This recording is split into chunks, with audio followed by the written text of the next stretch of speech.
Okay, I just recorded this entire episode and then I hated it, so I'm re-recording it right now. It is currently past midnight and this needs to be recorded, edited, and uploaded by 6 a.m. So I think we're gonna make it. Yeah. Oh my goodness. Hi, Bottoms. Welcome back to another episode of the Bottoms Up podcast. I am your host, Taylor. And wow, I'm going to assume there are probably some new people who are listening on this episode. We are about a week post Girls in Wonderland. Thank you so much to everybody who came out. Thank you especially to the virgins. You guys were so much fun to hang out with. I have met so many amazing people through this experience, and it's just been so wonderful. And I'm, super, super grateful. I guess for those who are new, joining for the first time, I feel like I have to do like a reintroduction. My name is Taylor. I am the host and creator of this podcast. I do this with my friend T and my friend Ebony. They help me out. They support me a lot on this. But otherwise, this is pretty much a one-woman show, a one-woman idea. I started this podcast in 2023. As a way to not only build my own community, but also be a resource for other people who were struggling to build their community as well. I also do a ton of event promotion, just out of the goodness of my own heart. One thing that I really struggled with before was being able to find events. So I try to be like a central place, especially for Sapphics, to be able to find LGBT events in South Florida. I do have a website. It is linked in my Instagram bio if you are looking for some more information about me, but also I have an events page where I actually maintain a Google Calendar of all the events that I know of that are happening down here. I kind of cover Miami, Broward, Palm Beach area, plus a little bit of Orlando, a little bit of Tampa, kind of like other places in Florida. And then I also do some events for LA, New York, and DC because I am from Maryland and I have a lot of friends in DC. I have a lot of friends in New York, and I do have a lot of friends in LA as well. So I try to share, when it's appropriate for those little overlaps. But yeah, that's all about me. That's all about the podcast. Oh, also, if you're looking for events, you can check my Instagram on, I do like a monthly highlight. So you can always check my Instagram story to see if there's anything that I'm posting recently. And then I do also try to post like when I'm planning to go to a certain event. I need to be better about it. And I need to be better about posting while I'm at the events. I'm literally just having so much fun hanging out and talking with people that I get distracted. So yes, I will try to do that more. I do have like an about me post on my Instagram, and then I also do have an about me page on my website. So if you want to know more, just go there. Yeah. Oh my goodness. So this is an episode about dating. I want to talk about dating. I don't know why. I just felt compelled to do this. I feel like it's because I woke up this morning and I was doing my normal like doom scroll on Instagram Reels. And then I just kept getting a bunch of reels about like families and babies and all that. And I was like, I want that. How do I get that? And then I started thinking about my dating life and I was like, oh, I have to like actually do that. So I have hesitated to step into this topic on this episode or on this podcast and even like on my Instagram too. Well, first of all, it feels very personal. And I never want to have like a woe is me approach to dating because like it sucks for everybody. Like I think I'm just gonna put it out there. Like it doesn't run my life the way that it used to. But still it's not particularly enjoyable, I will say. The process is not very enjoyable. So oh wait, I did have one more announcement. I'm doing a watch party for the Queer Ultimatum, on June 25th with Dyke Night Miami. We're doing it at Mama Tried, 6 p.m. and then we're going to the Corner at 9 p.m. Sorry, I just realized I needed to throw that in there. When I recorded this earlier, I didn't have like my little like setup, my little outline, and then I made my little outline, and now I'm like, oh my god, just stick to it. But yeah, generally speaking, light trigger warning for this episode. I'm definitely going to be going into some stuff that might be a little bit, uncomfortable. Definitely going to talk about my mental health because that also like factors in a lot to so much of this. So if that's just, not your jam, feel free to check out for this episode. Join me in the next one. It'll be an actual interview and it'll be really fun and really entertaining. But this one, you know what? Yeah, we're going to talk. We're going to get a little bit real. We're going to let it get a little bit deep. Because I think I'm ready to open up to this conversation. So generally speaking, I have always struggled with dating. And when I say always, I mean like since elementary school, which sounds so crazy to say because I feel like third graders shouldn't be having boyfriends and girlfriends, but it was happening. And it was definitely something that was happening around me. And it was something that was also being portrayed to me in a lot of the media that I was consuming. I've spoken about how I just felt like I was inundated with a lot of like boyfriend and girlfriend and relationships type content when I was a kid. Like when I'm talking about like watching children's media, I think the Disney Channel is probably the worst culprit if I do remember. But I also did have undiagnosed OCD as a child. So the way that OCD manifested was definitely clear in the way that I navigated like crushes and dating, especially like my attraction to men. I joke that my attraction to men was actually a sign of mental illness. And I only say that because it wasn't like the actual attraction that was an issue, but it was like the way that those crushes would manifest was always just like so obsessive and so intense in my head. And it like, again, looking back, I'm like, oh, that wasn't normal. But like that's the clarity that I can look at it now as, a 27-year-old who's now been medicated for almost 2 years. Like there are so many like things, like so many parts of my behavior and so many like parts of my personality that I look back on and I'm like, oh no, that was actually like not normal. That was definitely like a sign that something was wrong. And yeah, I think that the way that my crushes on boys would manifest, definitely a sign that something was wrong. But again, that was all, it was happening in my head, like it wasn't, it like kind of like came out like in some of my behaviors, like, oh my God, like, cause like when a guy would reject me, oh my God, this is so embarrassing. No, I can't say that. No, I can't. It's my podcast. I can say what I want. I cannot say what I don't want. But it was a problem. Just know that it was a problem. And so, boys wouldn't like me back. Boys wouldn't have crushes on me back. And I took that very personally. But I think as a kid, I already, was coming in with minimal to no self-worth, minimal to no self-confidence. I'd always been like that as a kid. And so that kind of leads me to this term that I have thought for myself, that I've coined for myself, called an internal narrative. And what I mean by that is like what that inner voice thinks about me. Like, what do I think about myself? Because I find that for someone like me who is a recovering people pleaser, again, with just generally like, very low self-worth, kind of like naturally with very low self-worth, the internal narrative is very hard. Like it's not very easily influenced by the outside. And it's gotten to a point now where it's like, I'm not really, very influenced either way in terms of I'm not influenced by, negative feedback or positive feedback, that like I tend to very much like focus, internally, like, hey, how do I actually feel about this situation? How do I actually feel about, things that I'm doing or whatever? Versus when I was younger, I think that internal narrative, not that it wouldn't respond to feedback, but that it was more like somebody could tell me as a kid, like pretty, like my parents did, like my dad was like, oh, like you're so beautiful, whatever. And like, it never had any impact on me, like none, not even a little bit, because my internal narrative was telling me like the exact opposite. I'd actually reached a point where, because I just had these voices in my head all the time that were telling me just like awful things about myself.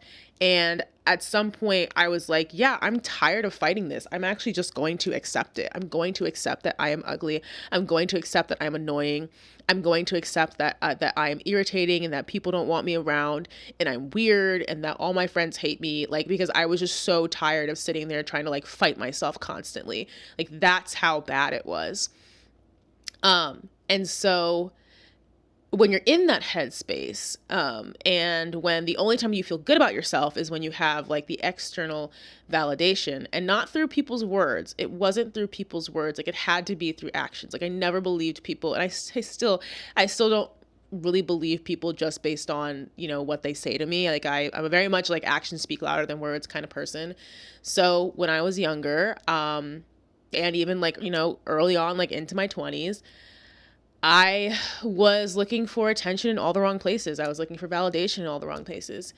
And I'm going to talk about something that I haven't really ever spoken about just in general to people, because it's a situation where I don't think that I am, like, I take accountability for my actions with what happened. But, at the end of the day, it's like, it shouldn't have, like, it shouldn't have happened to begin with. So when I was a freshman in high school, and again, boy crazy, I wanted the attention of boys.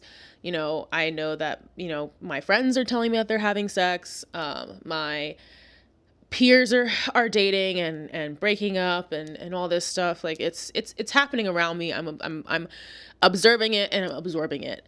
And so I'm like, well, you know what? I want that. I want that. I don't want to feel left out. And there was this senior boy who was in my gym class. He was about 5'4", maybe even shorter. It's also like he wasn't cute. He wasn't cute. I look back and I'm like, damn, my taste of men was absolutely deplorable. But he was giving me attention. I'm pretty sure, if I remember correctly, I think we kissed twice. He was kind of like the type that's like, oh, like, I'm gonna pick on you, I'm gonna tease you, blah blah blah. But it was also like he wanted to hit. Like, that was the goal. And I remember there was one gym session, like one gym class, where I think I was sitting on his lap or something, and then he like kind of like held me like kind of tight and then kissed me. And I just remember him leaving like a bunch of saliva on my mouth, and I was just like, that is disgusting. Did not like that. And then what we would do is that like my friend, we would go to the girls' locker room, and then her boyfriend at the time and this kid, they would go to the men's locker room after gym class, and then we would come out and we would walk to the cafeteria together. And the boy that was like, you know, that was, I don't even know what to call that, but he was, he had like, I think he only did like half days. Like, he would leave school after that gym class. And there was one time where we're walking down the hallway, and he goes and shoves his hand down my shirt and like grabs my boob. And what sucked is like, there was part of me at that time that knew that should not have happened, and that knew, hey, this is kind of strange. But I was so wrapped up in this idea of just getting attention from a boy that I didn't really think anything of it. Or like, I was just like, okay, whatever, it happened. And I think like from there, it's like, that's kind of like the point that I can kind of like, you know, pinpoint in my head, like, oh yeah, from here it was like, it just kind of started this pattern of me not valuing myself in relationships and in dating. Because I've been in 2 serious relationships.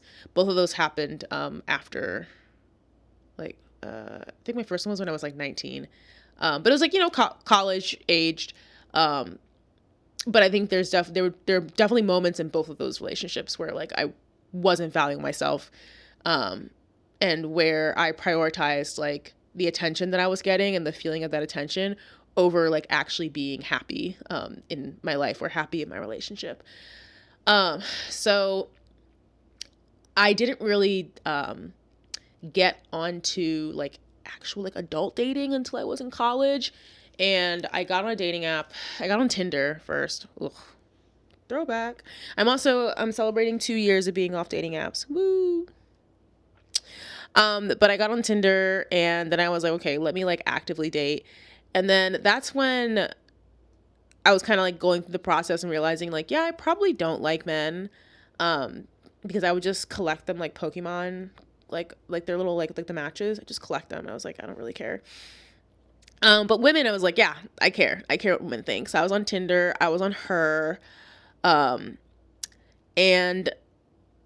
I had actually started talking to my ex in like early 2018. And then when they rejected me the first time, which should have been a sign, they were like, it was like it was going somewhere. It was in that kind of like situationship phase. And then it was like, oh, wait, actually, no. And I was like, oh, okay. And that's when I feel like the not valuing myself kind of like, reared its ugly head like yet again, because now, I'm fully like only dating women and, non-binary people. And I felt much more motivated to like meet up with people. I started like hooking up with people that summer. Even though it's like I knew it didn't feel good, I didn't enjoy it, but I was like, I want to feel wanted. So I was like, whatever. Hooked up all 2018. And then we started dating early 2019. And then I graduated. Oh, no, we broke up. And then I graduated. Graduated school, moved to Florida, got back on the apps, wasn't getting matches, felt horrible, felt gross, felt undesirable, and then I got with my most recent ex, and then I was like, oh, everything's fine, right? Yeah, no. And I think like when I'm in relationships, it's harder for me to like really pinpoint the behavior, because like I do tend to kind of get sucked up in the person that I'm dating, and like I just want to dote on them a lot. But again, it surfaces in other parts of my life as well, which is why it's been so nice this year to kind of focus on, the intentionality of the things that I'm doing, to be able to really sit with myself and be like, is this actually an experience that I want to engage in? Is this actually an experience that's going to like help me to get to the next step in my life?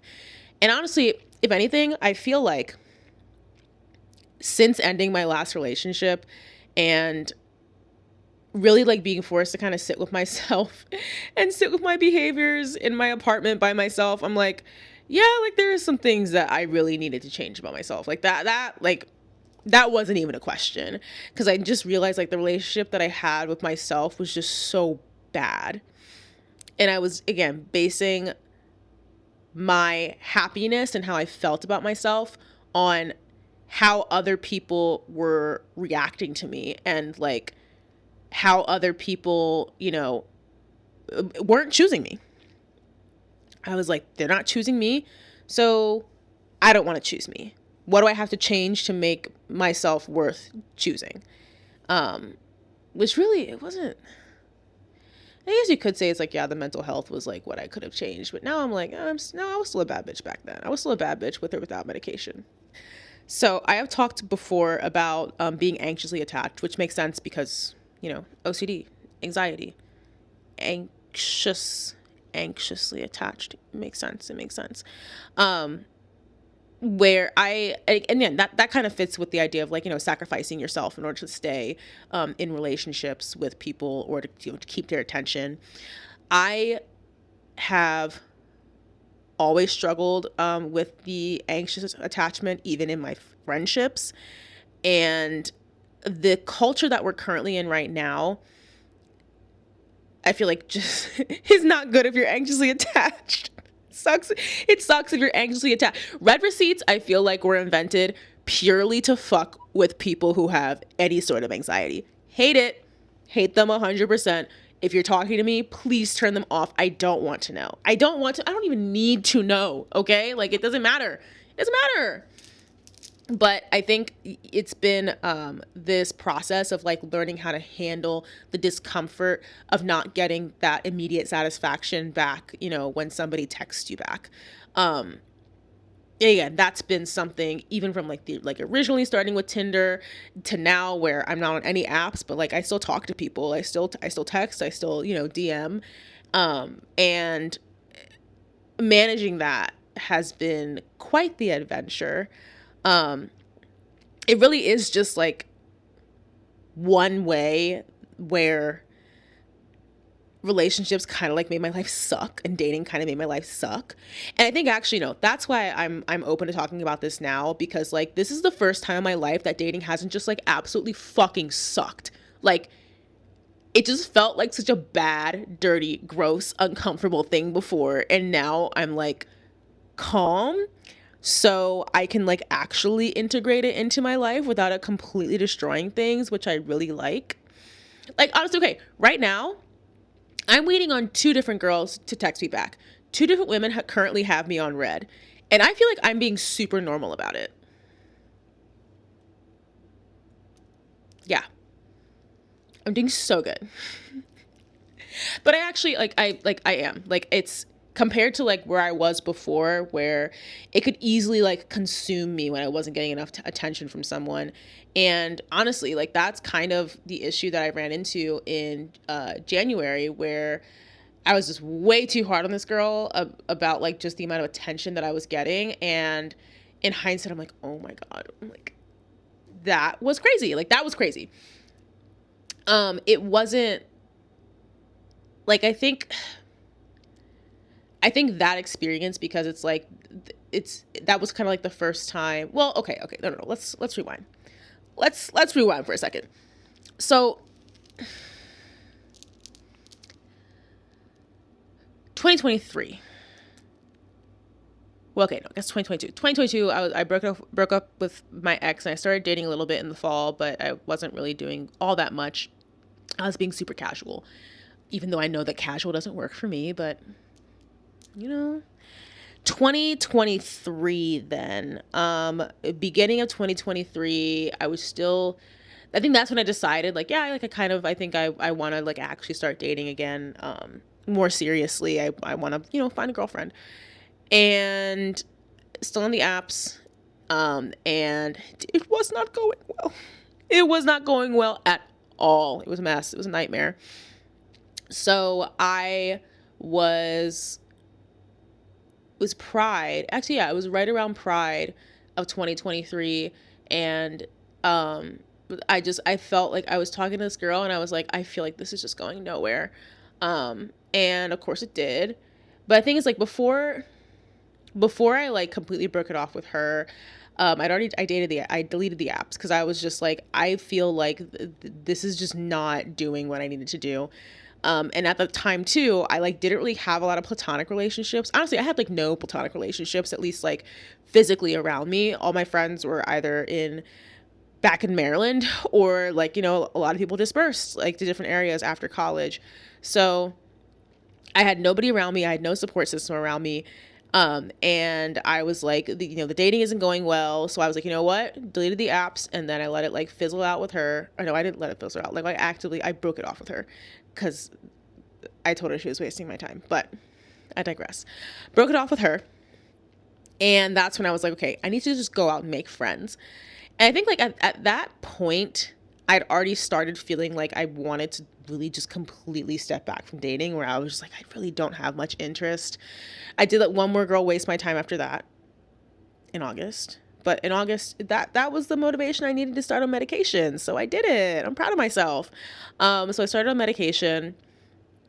There were like two people that I was kind of like messing around with that fall. But again, it was very much like, that's when I was really starting to like detach a lot more, because of the meds, and because like I was just so much calmer in my head.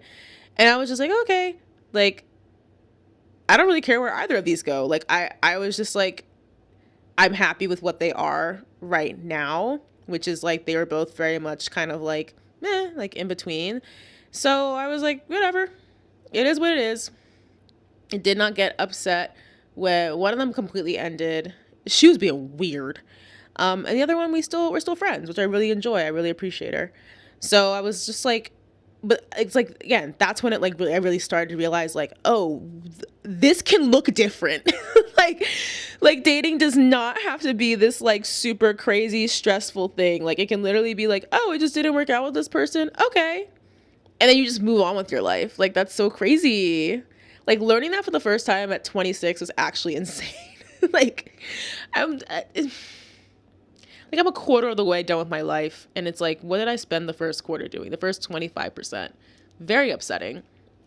So by the time I was coming into 2024, again, I did not really have a desire to do anything. Like I was like, it wasn't really on my mind. I felt like I just started the podcast. I was going around to like so many different events. I was really focused. I was in, and again, I was trying to get on, you know, a vibe with the meds and, you know, really rethink a lot of things and let those neural pathways, like those new neural pathways begin to map themselves out.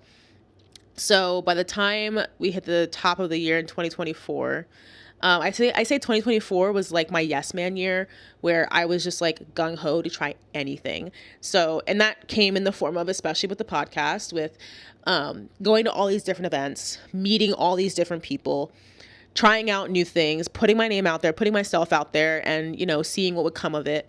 That was part of it. And also part of it was like, yeah, I think I'm going to start actually approaching women and like talking to women and flirting with women. I was, again, wasn't really thinking about dating until actually somebody had asked me out in April, like April, May timeframe. So we were seeing each other for a little bit. And after that, I was like, you know what? Let me see what I got here. Let's lean into this a little bit, you know? And let me tell you, look, I'm not going to go into any specifics, but I had a great year. I had a great time dating in 2024. It was like, I wouldn't say it was all easy. Like there are definitely moments where it was like a little bit frustrating and like people were annoying me or like wasting my time. But like I had a great time. I was very much not 30, but flirty and thriving. It was really great. And I feel like that is literally exactly what I needed at the time. Again, not just with dating, but like I just needed to be at a point in my life where I was like, you know what? Fuck it. Like I'm not going to let the fear of the unknown stop me from pursuing things that might end up fucking fantastic. You know, it doesn't matter if I'm going to get rejected. It doesn't matter if someone's going to say no. It doesn't matter if someone's going to ghost me. I'm still going to fucking try. Like that is just, why wouldn't I? Why wouldn't I? Because like literally the worst thing that could happen is that someone says no. Okay? So no, it was just so liberating to like finally be at a point in my life where like my little lizard brain isn't sitting here like trying to ruin things for me. So like I said, I needed that last year. Like I really truly needed that. And I had a great time. By the end of the year, I was thinking like, okay, I was already kind of leaning towards like, all right, let's slow that down. Because I think it was also at a point where I wanted to like rethink where I was actually putting my energy. Because like now I have all this energy. So, and it was like, okay, you've done a bunch of things. Now I was like, okay, how do I channel this like a little bit more? And that's what kind of got me to where I'm at in 2025, where I'm being more intentional. Thank you, T. Thank you, T, for getting me to think about a word for the year, because it's been so nice. So 2025, I'm being intentional. I'm being very intentional. And it has spread to so many other parts of my life. Again, it started with dating, because I was like, you know what? I don't want to just lean into every situation that like, you know, gives me a little bit of attention.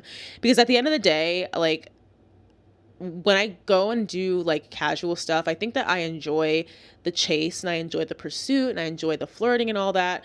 When it actually comes down to getting to business, I'm like, I was never really having that great of a time. So I was like, you know what?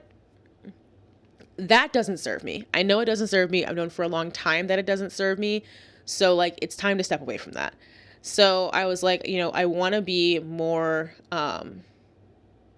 I want to put out the right energy into the universe, because like you, part of like manifesting the life that you want for yourself, both subconsciously and, you know, directly, is through, you know, speaking it into existence.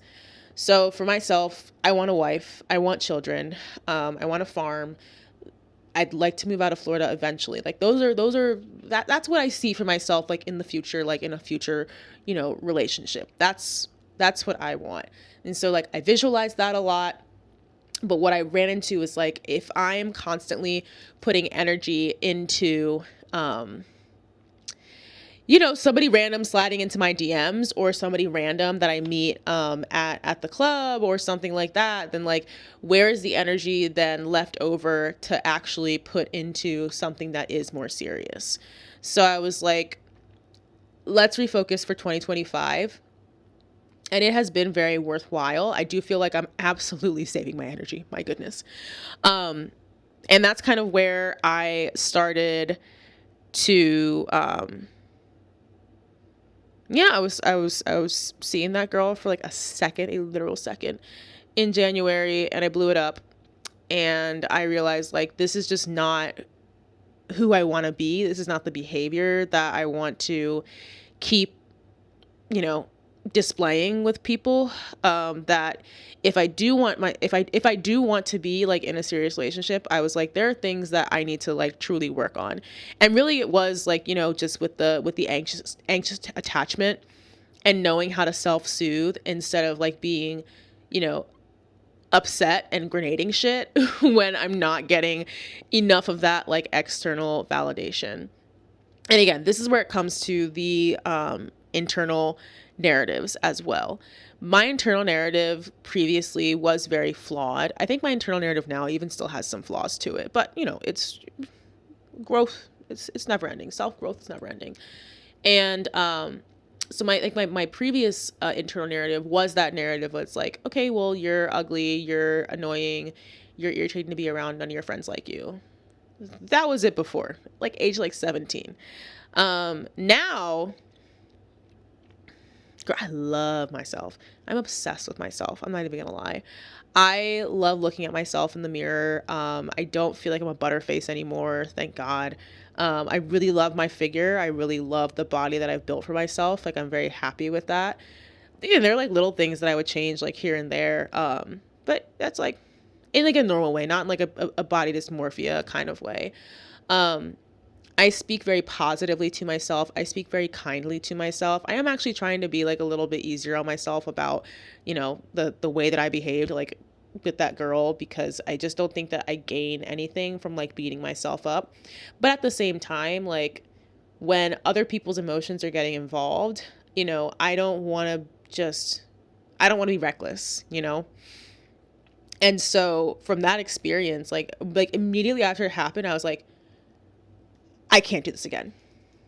Like, I can't do this again. I need to do the work. I need to figure out how to manage this better. And I need to figure out how to like support myself and take care of myself.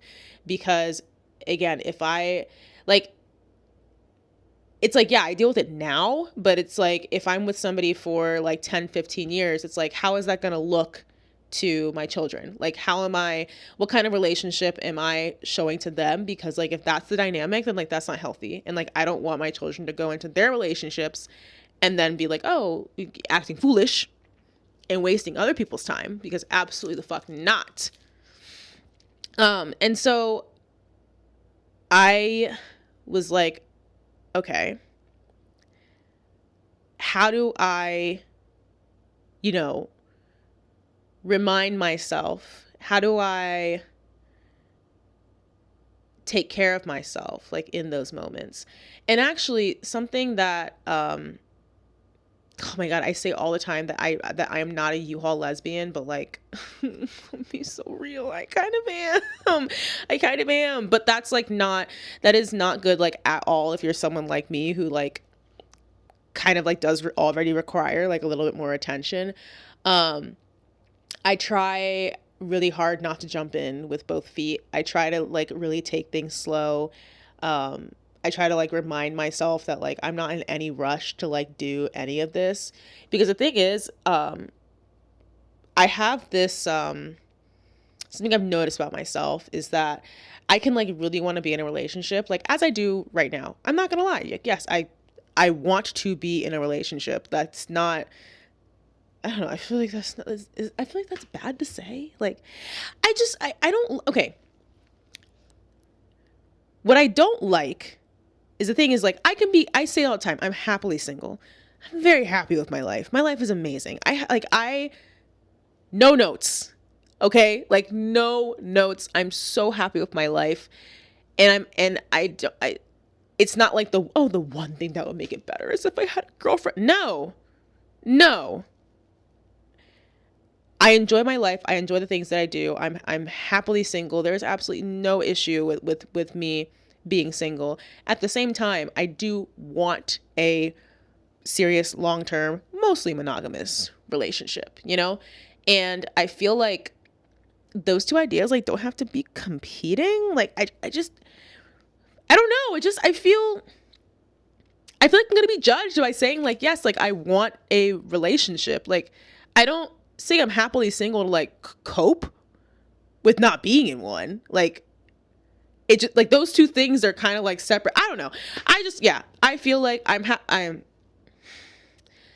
to be single. I love my life. I do also want a relationship. I'm a lover girl. I want a girlfriend. I want a wife. And so what I work through with myself is that like I do feel like I'll want to, you know, get into the relationship. I want the label. I want the girlfriend label. And then I end up leaving myself in this situation where I feel trapped, because then I'm like, oh, this is the one for the rest of your life. This is the one. And I don't know if maybe that feeling will change as I get older, but even if I'm with somebody who like I know that I want to be with like seriously, there's always this little fear, this little voice in the back of my head that's like worried that things are going like way too fast. It's like a very weird place to be in. But I almost feel like that is just, again, the anxiety where I'm sitting in this space and my brain is trying to find something to be afraid of and trying to find something to be nervous about. And so it picks something that kind of feels a little bit unknown. So it's like if I'm just like going out on dates with someone, they'll be like, oh, what are we? Are we dating? Are we exclusive? Are we girlfriends? Is this situationship? Is it like what's going on? And my brain manifests and mulls over it over and over and over again until I spiral. And then if I'm in the relationship, then it's like, oh my God, do you really want to commit to this one? Like just this one? Like, are there others? Like, what if you miss out on something? What if your soulmate's out there? What if blah, blah, blah, blah? And it's like, girl, if you don't shut the fuck up, like, damn, this is why. And people are like, oh, I don't want to be on medication. It's going to like pacify me. Girl, no, you need to be pacified. You need to be pacified. Like the level of mental clarity that I now have, that since the chemical imbalance in my brain has been fixed, is like insane. It's so quiet up here. So fucking quiet. I am so grateful. It was like, oh my goodness. It was like purgatory before. It was terrible. And that's why I say I'm so glad that like I am, you know, able to begin to navigate this shit. And like I don't know. I feel like I'm actually able to approach dating differently now, like differently than I ever was able to deal with it before, like even since I was a literal fucking child. And I'm so grateful for that. Like it's amazing. I like being able to, this sounds so crazy, but like I like being able to be ghosted and I feel nothing. Like like, okay, I'm still here, hot as fuck. Like, I don't know what you want me to do. It's just like, if someone doesn't want me, okay, girl. And I think that's also factors into why, like, when I go out to events, and especially, you know, Girls in Wonderland was an interesting time for this particular thing, but like when I go out to events and I see people who like I might have had a thing with at some point, girl, I do not care. I'm here to have a good time. We might throw ass on each other. I'm going to be so real. Like, cause like I'm here to have a good time. You're here to have a good time. So let's have a good time. Like, why are we going to make it weird? Why are we going to make it awkward? You know? And the thing is too, like the community down here, it's not that it is small, but it is smaller than a lot of other places, you know, namely, like, you know, New York and LA. And so I just feel like, what am I going to, like, eventually it's like, what, am I supposed to go to the club and I hate half the room there? And then I just like sit in the corner and then leave after I paid money to get in there? Absolutely not. Absolutely not. I'm not doing that to myself. But again, it's like, I'm so glad that like I'm able to feel that way, because yeah, that was impossible for me previously. I think too, like another area where things are like really different is just that I want to approach women that like I don't, I do get nervous. I do get nervous. Don't get me wrong. Like I do think about my approach and everything. I look for a ring. I always look for a ring. I joked this weekend. I'm like, y'all gotta stop leaving your masks unattended, because I will snatch them up straight up. That like, you know, it was so weird. That was so weird. I'm sorry. Yeah, I will snatch them up. And I've learned recently, I've been told by a couple women that I'm really aggressive when I flirt, which is like, oh, okay, sorry. But they'll be like, oh yeah, I'm just like, I'm not used to a femme like being so direct. And I'm like, well, I like, what am I supposed to do? Just like stand in the corner and like just look at you? Like, what's that gonna do? How are you gonna know that I'm interested? No, I'm gonna walk right up to you. I walk right up to women and I ask directly, are you single? Actually, oh my God, maybe I shouldn't say this, but like, this is kind of like my go-to pickup line. If I see a woman who is like very attractive, because I also have this like thought in my head that every woman who I find attractive or that I'm into, I'm convinced that everybody else is also like super into them. And then I'm like, well, I don't want other women to like even look at you. That's a problem. But I'll go up to somebody and I'll be like, oh, there's no way. Like I'll be like, please tell me you're single. I'll be like, oh, there's no way you're single. Like, because then it's like, oh, if they're not, then, you know, I can be like, damn, your girl is so lucky, like, congrats. And then I walk away. But then if they say that they are, then I'm like, all right, let's have a conversation, you know? That's my go-to. That is my go-to. I also like, I love just coming in with like a compliment. I think that we do need to compliment each other more in general. I think that we can show each other a lot more kindness in general and uplift each other. Although I also was told that I compliment women like a 60-year-old man, like an old head. So I don't know what, I don't know. I'm doing what works. Like this year, have I been taken on a date yet this year? Oh yes, I have. I've been taking on dates this year. But yeah, I mean, I think this year, it's felt really good to just slow down for myself. And again, like just being in community with women, being flirtatious, like having fun. But then also being able to say very explicitly, like, oh, like, you know, this is what I'm looking for. This is the kind of relationship that I'm looking for. This is the kind of treatment I'm looking for. And being able to just kind of have like very normal civil conversations about that. And somebody might say like, oh, well, I'm not looking for that. And then some of them say like, yeah, well, I'm open to it. And we can continue the conversation. But I think it's been really nice. I think I feel a little bit more empowered, if that makes sense. Like I feel like I have a little bit more autonomy. And it's just nice to know, like, very early on, like, within, like, you know, a day or even a couple of hours of meeting someone, to know, like, whether or not there is something there, whether or not we're on the same page, whether or not we want the same things, is very nice. So I think that's the energy that I'm carrying for the rest of 2025, is just, again, just continuing to value myself, continuing to set those boundaries, continuing not to just fall constantly for temptation, because that is definitely an area where I will speak to that more on another episode, because T actually wants to be on. T wants to talk about that, and she wants to be on that episode with me, because we have interesting conversations every time that it comes up, and we kind of like realize things like about ourselves every time. So it's very nice. But yeah, I'm tackling dating in 2025 very well. Yeah, I'm happy. I'm enjoying myself. I'm having a really great time. I am voracious, which is crazy. But I'm still having a good time. So yeah. Y'all gotta also like look, femmes, I think just in general, like sapphics need to start actually approaching each other. Like, let's start there.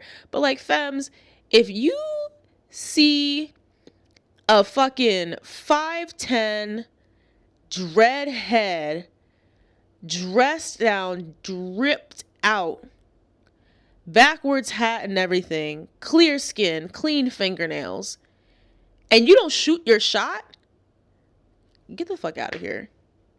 Get the fuck out of here.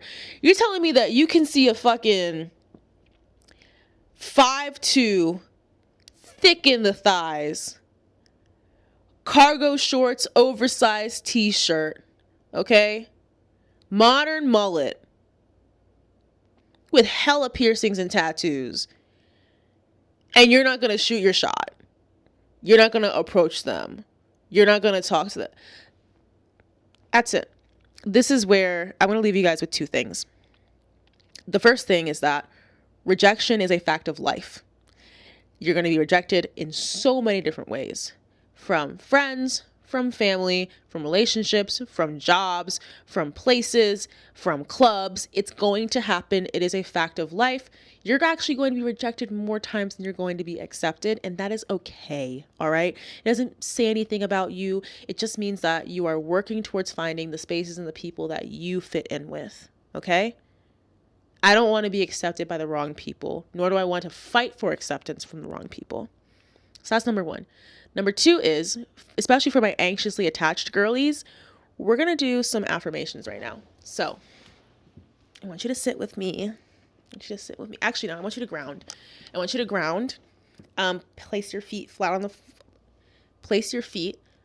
on the floor if you're sitting down, or if you're standing, just stand balanced. Really touch them with the earth, really sink into the earth. Feel it in your feet. Oh my God, I'm so sorry. I just burped.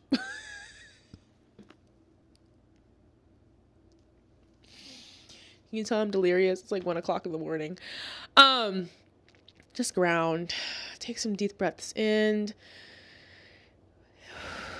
Deep breaths out.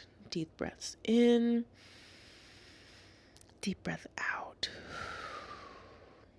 And I want you to repeat after me. I am beautiful.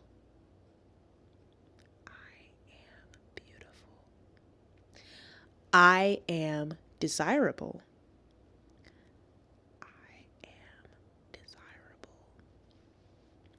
I am worthy of beautiful things in life.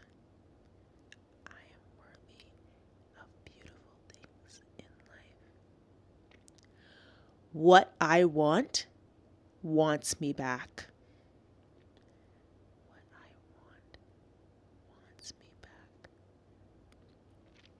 I will not engage in situations and with people who are not right for me.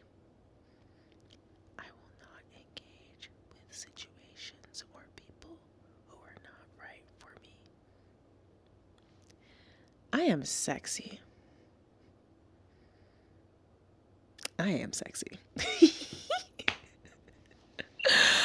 Oh, what else? Oh, everything that I desire in life is coming my way. Everything that you desire in life is coming your way. So with that, I will leave you guys off. Thank you for tuning in with me for this very random bonus episode. If you want to find me on Instagram, you can find me at bottumsup.pod. That is bottumsup.pod.